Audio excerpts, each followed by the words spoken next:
that the producers, far left-wing activists in Hollywood, are turning on her, and Disney has canceled all of Rachel Zegler's appearances on their media platforms. Kind of tough. And there is no resolution in sight for the Walt Disney Company when it comes to Snow White 2025 at the box office. This is exactly why Bob Iger, the Disney CEO, is in pure panic mode over not just the Rachel Zegler backlash, but the entire backlash surrounding this movie in general, and just how once trusted critics that shilled for the Disney Company all the time, even they are beginning to turn their back against them. That's how bad this movie truly is. Even if you look at the IMDb rating score, that's when you really know how terrible this movie is and how it really hit rock bottom. There are empty theaters all around the country. We are now at a 1 out of 10 on IMDb for the new Snow White. Yeah, we had more dwarfs than we did viewers in most of these theaters. And as you know, there were no dwarfs other than some CGI weird generated version of them. And you have parents looking at Disney being like, what are you doing, guys? Like, this is supposed to be a place where magic happens, and all you're doing is indoctrinating kids, and you're having this person be the poster child of the Democratic Party. Look no further than what Disney is doing with their woke, DEI, feminist agenda. After one hell of a PR tour, Disney's live-action Snow White is finally, I know, you were wondering. Disney caused an uproar by announcing a brand new Snow White reboot before the Rachel Zegler version even hit streaming. That move alone said it all. They knew the first remake crashed and burned. Fans instantly split into two camps. Some felt relieved, hoping Disney might actually respect its classic roots for once. Others rolled their eyes, wondering why the studio was jumping ship so fast. Critics pounced, calling it a transparent course correction and a last-ditch attempt to salvage what little goodwill remained. Social media exploded with sarcastic memes, snarky comments, and furious rants about Disney's constant tampering with its own legacy. Meanwhile, Hollywood insiders quietly distanced themselves from the fiasco, not wanting to go down with a sinking ship. Disney responded by scaling back the premiere. I don't know that anyone really showed up to the premiere. The Rotten Tomatoes reviews are looking pretty bad, and they did, it seems like they tried to tweak a few things, but this movie is bad. Every way that Disney changed the story, it changed it for the worse. The bigger question is how we got here. Originally, Rachel Zegler's casting sparked some interest. Folks were curious to see if she could do the iconic role justice. Then came her interviews, those charming sound bites where she called the prince irrelevant and shrugged off the original romance as pointless. Fans lit up the internet with outrage, calling her dismissive, condescending, and completely detached from what made Snow White a cultural landmark. You know, the original cartoon came out in 1937, and very evidently so. There's a big focus on her love story with a guy who literally stalks her. Yeah. Weird. She's not going to be safe with the prince, and she's not going to be dreaming about true love. Oh my God. Her heroine cannot be in love or be saved by a man, the prince, that she's more focused on becoming the leader she was meant to be, as if women in modern day America must make that choice. And if she hadn't have opened her mouth, I think that this movie might have done well. They might have just been able to ride on the hopium of the movie and some well-cut trailers, and people would have paid to go see it, and then it would have fallen off when people knew it was garbage. But Rachel Zegler made it so hateable that you really sabotaged and took hundreds of millions of dollars from the studio. I don't know how anyone would ever want to go into business with her ever. Critics joined in too, pointing out how Zgler's remarks felt like a slap in the face to die-hard Disney loyalists who grew up watching the 1937 classic. But that's where this went off the rails. Instead of apologizing, Zgler doubled down. Damage control turned into complete chaos, and the meltdown didn't stop there. They flew an executive, one of the producers, out to go visit personally with Rachel Zegler to say, could you please take that down? Because we understand you can have your political views, but those aren't really helpful while you're trying to build an audience for a movie. But like, maybe not, maybe just take the tweet down. And she wouldn't. And then they had to hire a special media consultant for her to follow her around all the time and make sure she didn't continue on Snow White and the prince and young love and women who want to get married. The son of that producer who got on the plane to go over and say, would you please, for the love of God, take this down? And she wouldn't, was all on Instagram yesterday admitting it all. And then Jonah Platt, who's the son of the producer of the film, responded and said, "You really want to do this? Yeah, my dad, the producer of an enormous piece of Disney IP with hundreds of millions of dollars on the line, had to leave his family to fly across the country to reprimand his 20-year-old employee for dragging her personal politics into the middle of promoting the movie for which she signed a multi-million-dollar contract to get paid and do publicity for. This is called adult responsibility and accountability, and her actions clearly hurt the film's box office. Free speech does not mean you're allowed to say whatever you want in your private employment without repercussions. Tens of thousands of people worked on that film, and she hijacked the conversation for her own immature desires at the risk of all the colleagues and crew. Believes that she should be able to express herself regardless of the consequences to everybody else. In reality, you have a job. You're getting paid to do this job. You signed on the dotted line. And that job comes with certain basic responsibilities. One of the most basic is the responsibility to control yourself and comport yourself a certain way publicly so that you don't harm the project and thereby harm all the hundreds of other people who are working on it. So what do you think the odds are of this person working ever again? Destroyed hundreds of millions of dollars worth of IP for Disney, but she also has destroyed her career and the careers of anybody who worked on the movie. You could look at the fact that she has been sabotaging this film for years at this point, all in this sort of pursuit of entitlement.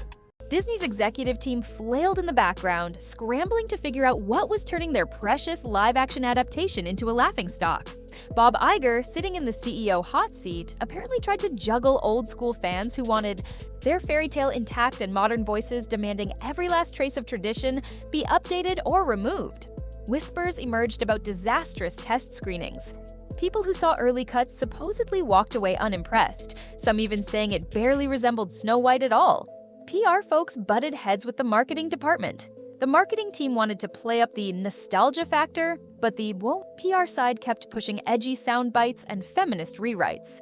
Nobody could agree on anything, and the final trailer reflected that confusion.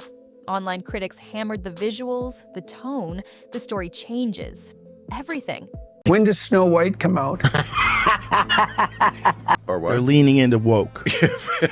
Hard. You know the saying, go woke, get broke, and Disney's going to lose money on this movie. And it's going to fail cataclysmically. I think so too. I think I watched some of the previews. It's ugly as sin. They are pretending like Rachel Zgler is the first of them all when she looks like Lord Farquaad in the film. The movie is a complete disaster, by the way. I wanted my money back. It was very disappointing. Disney also abolished its famous princes and princesses because they're gender stereotypes. Really? Can't we just have princes and princesses anymore? So apparently, according to them and according to the writers of Snow White, women can't even want to be in love anymore. It's a f***ing princess movie. Can we just get to true love's kiss and happily ever after? Who wants a movie about true love? What kind of woman do we want out there seeking true love, Eliana? The outrage. It didn't help that Snow White is more than just a cartoon for most people. The 1937 movie started it all for Disney, marking the birth of feature-length animation. It's a piece of cinematic history that even film buffs outside the Disney fandom respect. So when merch for the new Snow White started hitting shelves, fans walked right past it. Retailers slashed prices on toys that never sold. Outrage overshadowed any potential hype, and parents decided they didn't trust this reimagined version enough to introduce it to their kids. Some said it felt like Disney was insulting the very fans who built its empire. Eventually, Disney realized it was dealing with a massive flop, hence the sudden pivot to a brand new reboot. They tried framing it as a natural next step, but it's painfully obvious they're hoping audiences will forget about the Zgler version. Social media is full of eye-roll emojis and side comments about how quickly Disney turned tail. Rumors claim this new attempt will dump the modern twists for a return to the beloved story, with classic songs and the dwarfs done right. They've got a fresh team of creatives, supposedly including legacy animators who know how to capture Disney magic without turning it into an unrecognizable slog. That's the plan anyway. Whether they follow through is anyone's guess. Rachel Zgler, for her part, vanished. She stopped promoting anything Disney-related and got quietly dropped from the usual press appearances. The actress who once lectured everyone about how the film would be empowering went radio silent. She'd apparently become a liability, or so the rumor mill says. Even the far-left supporters who initially cheered her on started to question if her negativity was doing more harm than good. word spread that some cast and crew felt trapped in a PR storm they never signed up for. The fiasco overshadowed everyone else's work, making it all about one actress's off-putting opinions. Disney now claims they've learned from their mistakes and will go back to basics. They're vowing to return to the heart of the 1937 film, complete with timeless romance and a real respect for the classic storyline. People aren't buying it yet. They've heard these promises before.